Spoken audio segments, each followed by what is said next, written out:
ভারত বিরোধী কট্টরপন্থী বাংলাদেশি নেতা ওমান হাদির মৃত্যু হয়েছে সিঙ্গাপুরের হাসপাতালে। ও ইনকলাব মঞ্চের মুখপাত্র শরীফ ওসমান হাদি আর আমাদের মাঝে নেই। এই ঘটনা সামনে আসার পরপরই বাংলাদেশ জুড়ে তাণ্ডব শুরু হয়েছে। ইনকলাব মঞ্চের সমর্থক ও হাসিনা বিরোধীরা ঢাকা, রাজশাহী সহ বিভিন্ন জায়গায় বিক্ষোভ প্রদর্শন করে বৃহস্পতিবার রাত থেকে নানা জায়গায় ভাঙচুর শুরু করেছে। রাজশাহীতে আওয়ামী লীগের অফিসে ভাঙচুর করে আগুন ধরিয়ে দেওয়া হয়।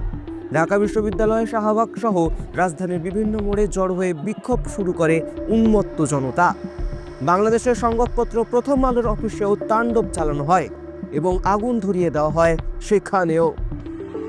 এরই মাঝে আবার ধর্ম নিয়ে কটূক্তির অভিযোগ তুলে এক হিন্দু ব্যক্তিকে পিটিয়ে মারার অভিযোগ হয়েছে ময়মনসিংহে। ঘটনায় মৃতের নাম দীপু চন্দ্র দাস। ঘটনাটি ঘটেছে 18 ডিসেম্বর স্থানীয় সময়ে রাত 9টা নাগাদ ময়মনসিংহের ভালুকা উপজেলায়। মৃত দীপু তারকানন্দা এই উপজেলার বাসিন্দা।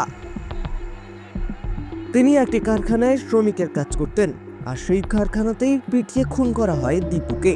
আন্তর্জাতিক সংবাদ মাধ্যমে প্রকাশিত খবর অনুযায়ী দীপুর মৃতদেহ এরপর ঢাকা ময়মনসিংহ হাইওয়েতে নিয়ে আসা হয়। সেখানে রাস্তার পাশে তার মৃতদেহকে ফেলে তাতে অগ্নিসংযোগ করা হয়। এই ঘটনার জেরে রাস্তা দীর্ঘক্ষণ অবরুদ্ধ থাকে, এলাকায় উত্তেজনা ছড়ায়। পুলিশ ঘটনাস্থলে অনেকক্ষণ পরে যায়। বাংলাদেশে মব সংস্কৃতি ক্রমেই আরো ভয়াবহ আকার ধারণ করছে। এছাড়া সেই দেশের হিন্দু সংখ্যালঘুদের উপর অত্যাচারও থামছে না। ময়মনসিংহের এই ঘটনা তারই উদাহরণ। শুক্রবার ঘটনা প্রবাহ কোন দিকে যায় সেদিকে নজর থাকবে সকলেরই।